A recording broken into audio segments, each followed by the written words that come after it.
Estão sempre trocando fluidos negativos de rancor, falei. Quer conhecer a história das duas? Indagou-me Dr. Antônio. Afirmei com a cabeça. Fomos para o jardim do hospital. Sentamo-nos por momentos num banco embaixo de uma árvore frondosa e ele narrou.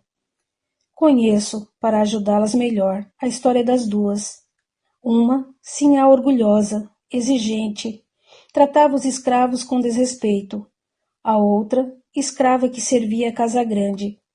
Ambas tinham filhos, família. Um dia, o esposo da senhora desconfiou que ela o traía. Chamou à sua presença a Rosa e ameaçou castigá-la se não lhe contasse a verdade. Ela, temerosa, falou ao senhor dos encontros amorosos de sua esposa. Ele prendeu sinhá Rita no quarto, foi atrás do amante e o matou. Era um de seus empregados. A sinhá, ao saber, conseguiu que um outro empregado trouxesse Rosa à sua presença. Ele a segurou e sinhá Rita cortou sua língua com uma faca.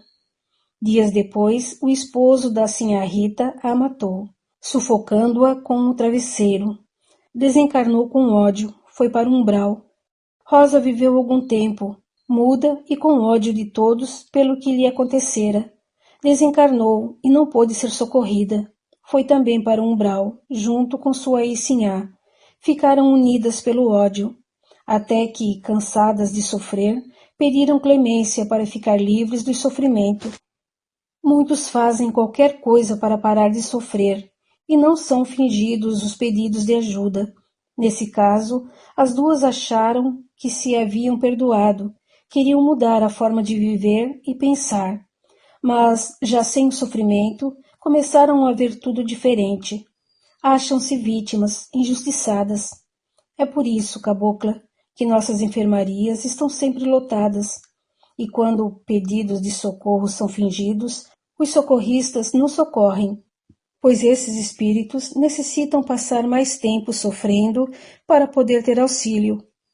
Que coisa! Exclamei. Rosa prefere continuar muda a perdoar e sinhá Rita a ter seus ataques de sufocação a esquecer o rancor. Deixamo-las perto para que se perdoassem, mas vou transferir uma delas. Terão tempo para se entender. Voltei aos meus afazeres, agradecida pela lição recebida. Sinhá Rita foi transferida para outro quarto da enfermaria. Foi melhorando e as crises de sufocação foram rareando. Quando melhorou, pediu para reencarnar e seu pedido foi atendido. Ela voltou ao mundo físico. Rosa melhorou, passou a nos ajudar na enfermaria. Só depois de um bom tempo conseguiu falar de novo. Então foi para a escola estudar e passou a trabalhar. Reencarnou como filha de sua antiga sinhá, na tentativa de se reconciliarem e acabaram amigas. Amava cada uma das abrigadas que atendia, e elas normalmente ficavam por tempo na enfermaria. Sempre que possível, perguntava da vida delas, não por curiosidade, mas por querer vê-las bem. Muitas eram gratas, se esforçavam para melhorar, reconheciam seus erros e às vezes choravam de remorso. Estas logo estavam bem e lhes era oferecido viver na colônia, por mais tempo para estudar e se preparar para a futura reencarnação. Algumas iam contentes, outras não conseguiam ficar livres do remorso e queriam reencarnar para ter a bênção do esquecimento. Mas são muitas as que querem reencarnar. Pedem, insistem e têm que esperar. Vão sendo atendidas conforme a sua necessidade. Não existe tempo certo para a reencarnação. Há uma média, mas todos os casos são estudados separadamente.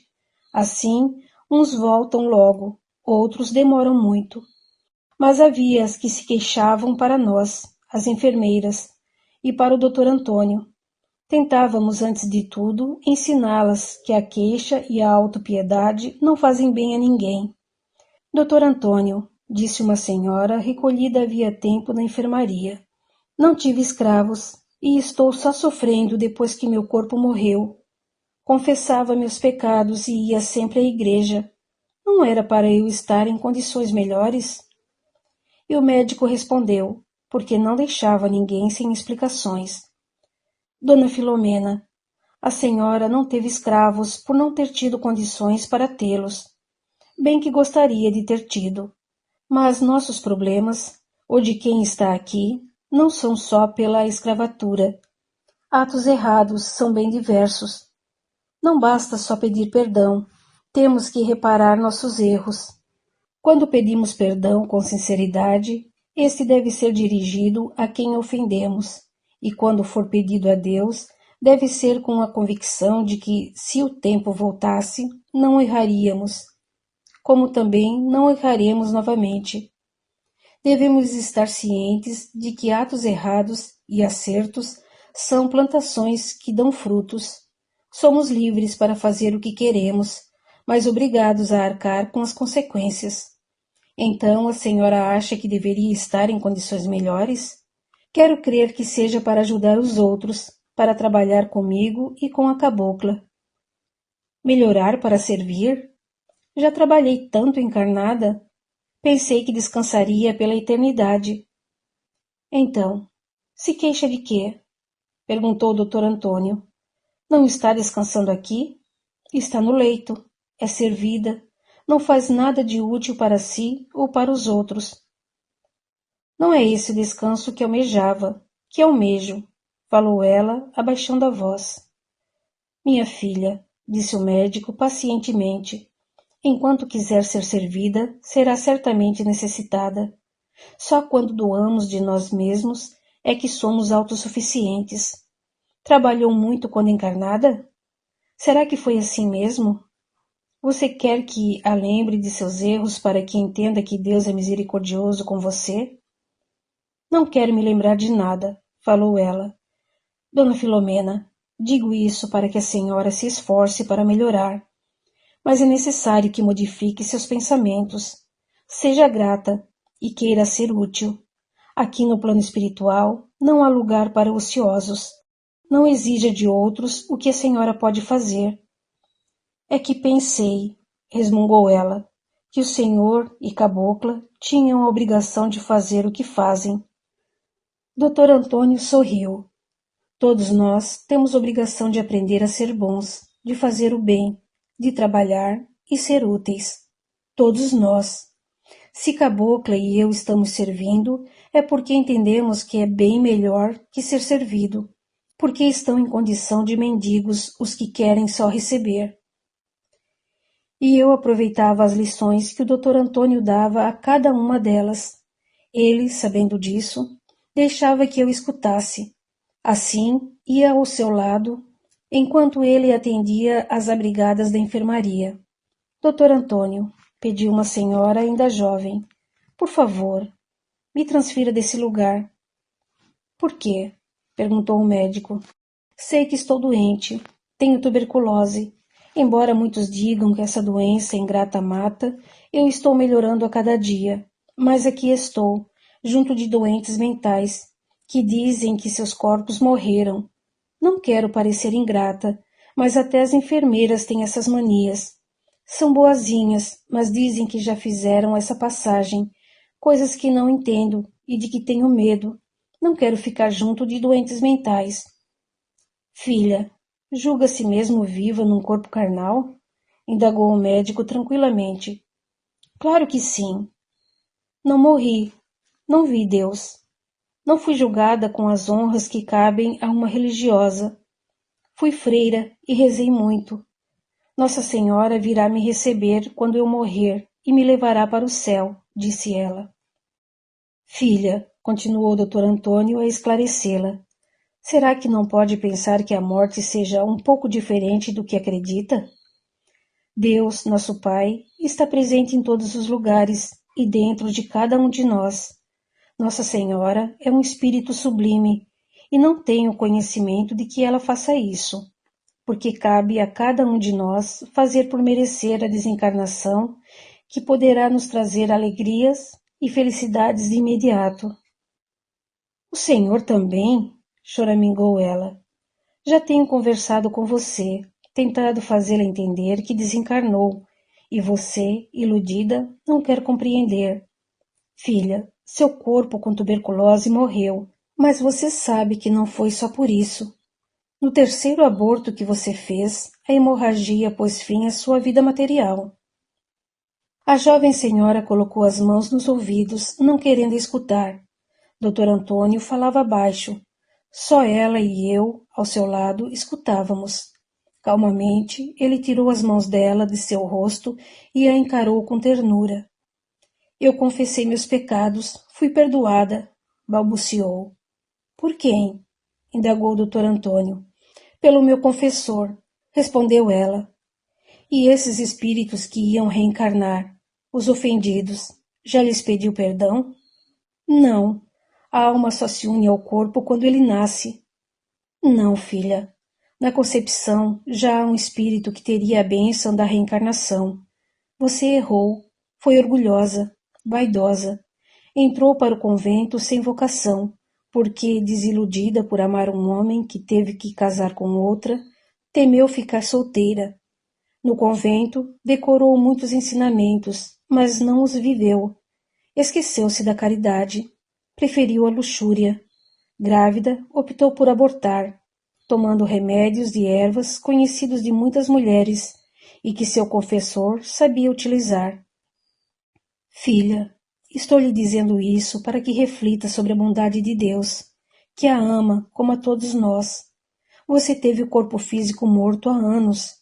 Não se iluda mais. Recorde. Vagou pelo convento por muito tempo. Depois veio para cá, e sua melhora tem sido lenta, porque teima em não aceitar a verdade e quer ficar iludida, julgando-se encarnada e isentando-se de erros. Errar é humano. O que importa é que, reconhecendo os erros, passemos a repará-los. Não se envergonhe. Se decorou o Evangelho, convido-o a praticá-lo. Aceite seu estado de desencarnada, para que possa melhorar e viver como uma. A jovem senhora abaixou a cabeça, pensativa, e depois dessa conversa foi melhorando. Aceitou seu estado de desencarnada. Um dia me disse: Cabocla, errei muito, e quero pedir perdão para aqueles a quem ofendi. É que não queria ter morrido. Queria tanto ter sido superiora e mandar naquele convento, mas agora começo a pensar que foi melhor para mim ter desencarnado sem ter conseguido isso. Vou seguir seus conselhos e os do Dr. Antônio. Quando se quer, se consegue. Ela melhorou e foi transferida. Logo estava trabalhando como eu, mas isso para ela era motivo de incentivo. Muito errou. Muito tinha que fazer para reparar. Logo que fui trabalhar na enfermaria, não sabia responder às queixas ou exigências. Dr. Antônio, de enfermeira numa ala do hospital, não esqueceu o que fez e nem o muito que sofreu. Bondosamente me instruiu. Cabocla, você deve responder aos queixumes delas. É preciso que as orientemos com caridade e firmeza, porque se aceitarmos suas lágrimas, estaremos concordando. Necessitam entender que não estão agindo certo e dar valor ao trabalho alheio, que a ajuda que recebem é um esforço de outrem e que todo trabalho deve ser respeitado. E assim aprendi a lidar com as diversas questões que surgiam dia a dia na enfermaria. Honorina estava sempre resmungando. Você demorou, cabocla. Quero água. A água está perto de sua cama, na mesinha de cabeceira. Por que não pegou? Parecia que não me ouvia e continuava falando. Nada aqui funciona direito. Dizem que é só pedir socorro e se é socorrida. Estava no umbral sofrendo demais, arrependida do que fiz. Pedi socorro e só fui auxiliada 3 dias depois. Honorina, respondi. Você acha que é possível ter 24 horas por dia um socorrista à disposição de cada um dos que estão sofrendo? Aqui, por imprudência de tantos, há muito o que fazer. A seara é grande, os necessitados muitos, e poucos os trabalhadores. Isso que dizem, que ao pedir socorro ele vem, não quer dizer que seja de imediato. Os socorristas no umbral obedecem uma escala. Vão a alguns lugares determinados a cada dia e lá socorrem os que pedem auxílio, sem ser necessariamente a primeira vez. Há lugares, buracos, aos quais só vão uma vez por mês. Você acha pouco? Por que não vai ser socorrista? Aí, talvez, o serviço ande mais rápido, porque são poucos, querida, os que querem trabalhar nas zonas inferiores. Podem pensar que respondi de modo rude, mas certas pessoas só entendem assim.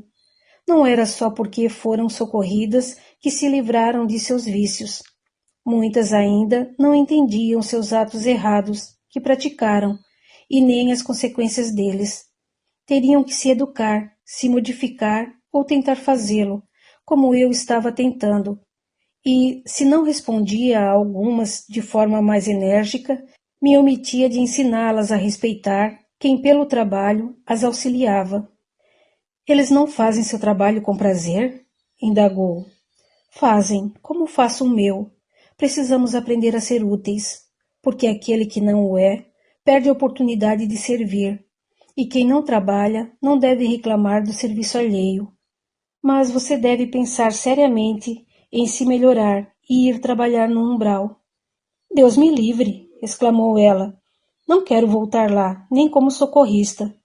Quando me sentir bem, quero algo mais prazeroso. Trabalhar nas enfermarias? Perguntei. Também não. Acho que quero algo mais, menos braçal, como administradora de algo. Sabe fazer isso? Administrar? Indaguei. Nossos administradores normalmente já passaram por todos os trabalhos. Quem administra tem que saber fazer. Respondia e mudava de assunto. Honorina demorou para melhorar. Dr. Antônio tentou fazê-la entender que necessitava fazer algumas tarefas, estudar, mas ela achava defeito em tudo e recusava o que lhe era oferecido. Como o plano espiritual, na esfera em que estávamos, que abrange posto de auxílio e colônias, não abriga por muito tempo ociosos. Honorina foi convidada a reencarnar, e o fez como negra e escrava numa fazenda onde teria que trabalhar. Esperávamos que aprendesse, deixasse de ser ociosa, porque a preguiça é um grande obstáculo ao progresso. Comecei trabalhando 6 horas, depois de algum tempo passei a 8 horas. Nas outras 8 horas, quem cuidava daquela enfermaria era Pitu, e as 8 horas restantes eram deixadas para repouso. Só havia atendimento de emergência.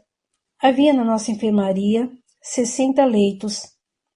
Às vezes estavam todos ocupados, outras não. O trabalho era intenso. Esse número de leitos varia dentro do mesmo hospital e nas colônias. Pitu era negra, foi escrava, era muito bondosa e competente. Dr. Antônio, reclamou Ambrósia, não quero ser atendida por negra ou índia. Será que o senhor não poderia enviar uma branca para ser nossa enfermeira? Não gosto de pessoas de cor e não confio nelas. Não, senhora, não dá, porque Pitu e Cabocla são iguais a você. Apenas tiveram a cor da pele e aparência física diferentes da sua última encarnação. Aqui não é lugar de racismo. Dr. Antônio, não quis ofender ninguém. É que eu, sendo branca e rica, devo ser atendida. Filha, aprenda de uma vez que reencarnamos ora num corpo negro, ora branco ou amarelo para aprendermos a amar todas as raças. Há pessoas boas ou ruins em todas elas. Você, na última, foi branca. E na penúltima? Já lhe passou pela cabeça que foi negra? Vamos lembrar. Dr. Antônio a olhou fixamente, ajudando-a a recordar, e Ambrósia conseguiu lembrar. Não. Não e não. Fui negra. Recordo. Negra, suja e fedida da senzala. Como foi triste. Não gostei de ter sido assim. Prefiro esquecer. Agora sou branca. Ambrósia, disse Dr. Antônio carinhosamente, se já foi negra, não renegue as pessoas que são ou serão. Aprenda a querê-las pelo que tem de bom. Você deveria pedir desculpa a Pitu e a Cabocla, e se esforçar para amar todas as pessoas sem distinção. Ambrósia ficou triste e pensativa, e pôs-se a se esforçar para atender a si mesma. Conseguindo, passou a ajudar as companheiras. Logo, se tornou nossa ajudante. Isso estava sempre ocorrendo, e para esses casos, Dr. Antônio dava bônus horas, que podiam ser usados na colônia. E ao receber o seu, Ambrósia aproximou-se de mim e me deu uma flor. Cabocla, você me desculpa? Abracei-a em resposta. Estou contente por você ter melhorado, respondi. Depois foi a vez de ela se desculpar com Pitu. Pitu, devo desculpas a você. Aceite o meu bônus hora como presente. É meu. Dr. Antônio me deu dizendo que mereci. Dou a você algo que conquistei. Seja minha amiga. Pitu chorou emocionada. Que tal me dar um abraço? Abraçaram-se. Bem, disse Pitu. Queria ir ao teatro com este bônus hora, mas estou sem companhia. Que tal, Ambrósia, você ir comigo? Claro que vou. Dr. Antônio, ao saber, sorriu contente. Vou transferir Ambrósia. Está apta a morar na colônia. Quando teve que se virar, aprendeu, e melhor, passou a ajudar as companheiras. Isso foi bom para ela. E foi questão de tempo. Logo, Ambrósia estava trabalhando nas enfermarias. Ela e Pitu tornaram-se amigas, e esta a convidou para morarem juntas. Como aprendi trabalhando nas enfermarias. Como é complexo o ser humano. Muitos exigem, pensando ter direitos, esquecendo os deveres que julgam ser só dos outros. E todos nós devemos nos esforçar para sermos bons, não exigir dos outros, mas sim de nós mesmos, e largar de querer só receber, passar a doar, sem querer ter créditos. Porque a vida é atividade, e os que param, estacionam, estagnam, prejudicando a si mesmos. Mas outra atividade me esperava, e fui realizá-la contente e grata pela oportunidade de aprender trabalhando.